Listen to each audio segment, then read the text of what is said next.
അസ്സലാമലൈക്കും. Welcome back to simply kitchen.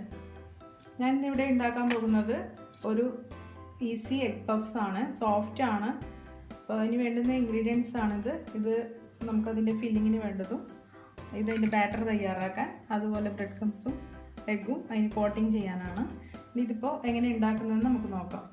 ആദ്യം ഇതിൻ്റെ ഫില്ലിംഗ് തയ്യാറാക്കാൻ വേണ്ടി ഞാനൊരു പാൻ വെച്ച് അതിൽ വെളിച്ചെണ്ണ ഒഴിച്ച് നന്നായി ചൂടായിട്ടുണ്ട്. ഇതിലേക്ക് ഞാൻ 2 വലിയ ഉള്ളി ചെറുതായി മുറിച്ചത് ഇടുന്നുണ്ട്.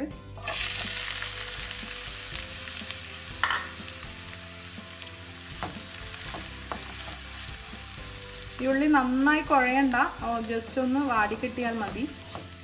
ഉള്ളിയാകുന്ന ടൈം കൊണ്ട് തന്നെ ഞാനിതിപ്പോൾ എടുത്തു വെച്ച 1/2 കപ്പ് മൈദയും അതിലേക്ക് ഒരു മുട്ടയും കുറച്ച് ഉപ്പും ചേർത്ത് ഇതുപോലെ ബാറ്റർ തയ്യാറാക്കിയിട്ടുണ്ട്.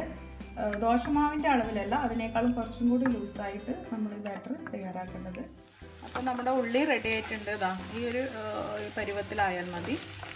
നമുക്കിതിലേക്ക് ബാക്കിയുള്ള ചേരുവകൾ ചേർക്കാം. ഞാനിവിടെ 1 സ്പൂണ് വെളുത്തുള്ളി, ഇഞ്ചി, പച്ചമുളക് ചതച്ചതാണ് ഇതിലേക്ക് ചേർക്കുന്നത്. ഇതിലേക്ക് 3/4 ടീസ്പൂൺ കുരുമുളക് പൊടി, 1/4 ടീസ്പൂൺ ഗരം മസാല, 1/4 ടീസ്പൂൺ മഞ്ഞൾപ്പൊടി, ആവശ്യത്തിന് ഉപ്പും ചേർത്ത് നന്നായിട്ടൊന്ന് വഴറ്റിയെടുക്കാം.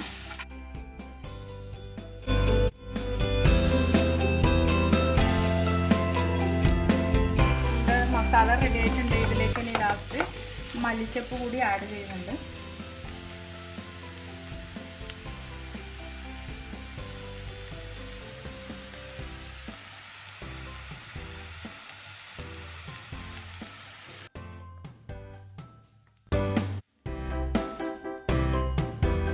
അപ്പോൾ നമ്മുടെ ഫില്ലിംഗ് ഇവിടെ റെഡി ആയിട്ടുണ്ട്.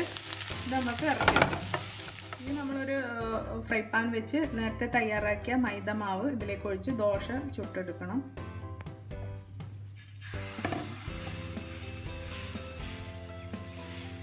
നന്നായിട്ട് നേർപ്പിച്ചിട്ടാണ് ഇതിൻ്റെ ദോശ തയ്യാറാക്കേണ്ടത്. ഇതൊന്ന് മറിച്ചിട്ട ഉടനെ തന്നെ നമുക്ക് പ്ലേറ്റിലേക്ക് മാറ്റാം.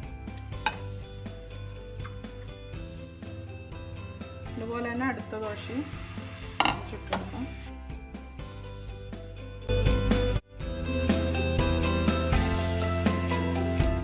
ദോശയിൽ ഫില്ലിംഗ് വെച്ച് നമുക്ക് ബോക്സ് ആക്കി എടുക്കാം. ഇതെങ്ങനെയെന്ന് നോക്കാം.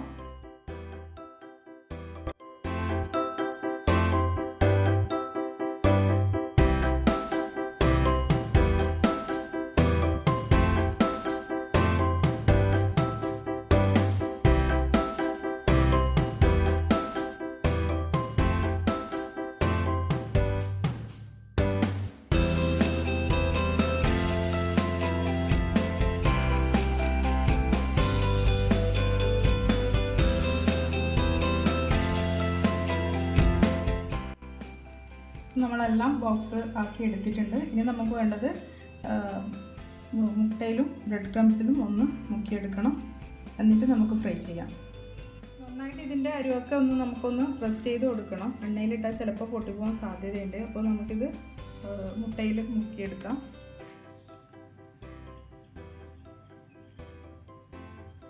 ബ്രെഡ് ക്രംസിലും കൂടി ഒന്ന്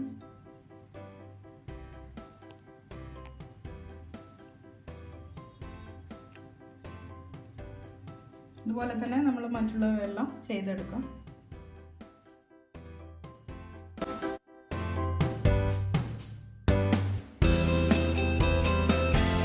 നമ്മൾ ബ്രെഡ് ക്രംസിലും മുക്കി എടുത്തിട്ടുണ്ട്. ഇത് നമുക്കൊന്ന് ഫ്രൈ ചെയ്തെടുക്കാം. ഇവിടെ ഒരു പാൻ വെച്ച് എണ്ണ ചൂടായിട്ടുണ്ട്. ഇതിലേക്ക് ഞാൻ ഈ പെട്ടി ഇടുകയാണ്.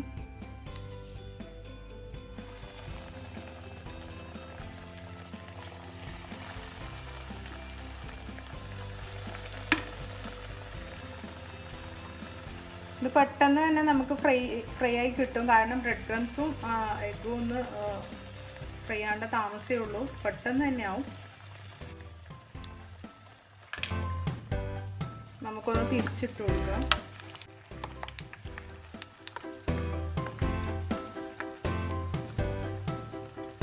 ഒരു സൈഡ് ഇപ്പോൾ ബ്രൗൺ കളർ ആയിട്ടുണ്ട്. മറ്റേ സൈഡ് കൂടി ബ്രൗൺ കളർ ആയിക്കഴിഞ്ഞാൽ നമുക്ക് എടുക്കാം.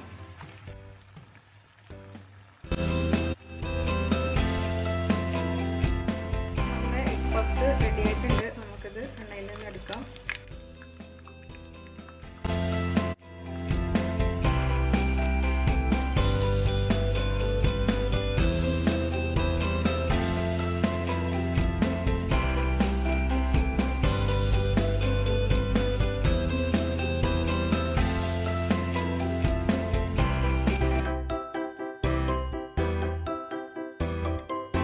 ഇതുപോലെ തന്നെ നമുക്ക് ബാക്കിയുള്ളവയും ഫ്രൈ ചെയ്തെടുക്കാം.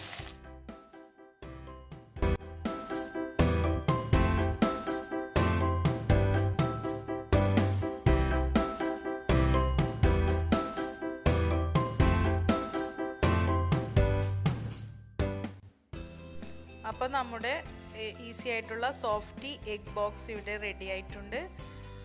എല്ലാവരും ഉണ്ടാക്കി നോക്കണം, നല്ല ടേസ്റ്റാണ്. അപ്പോൾ ഇന്നത്തെ എൻ്റെ ഈ റെസിപ്പി നിങ്ങൾക്ക് എല്ലാവർക്കും ഇഷ്ടമായിട്ടുണ്ടെന്ന് വിശ്വസിക്കുന്നു. ഇഷ്ടമായെങ്കിൽ ലൈക്ക് ചെയ്യുക, ഷെയർ ചെയ്യുക. അതുപോലെ ഇതുവരെ നിങ്ങൾ സബ്സ്ക്രൈബ് ചെയ്തില്ലെങ്കിൽ സബ്സ്ക്രൈബ് ചെയ്യുക. മറ്റൊരു റെസിപ്പിയുമായി വീണ്ടും കാണാം. ഇൻഷാ അല്ലാഹ്. അസ്സലാമു അലൈക്കും.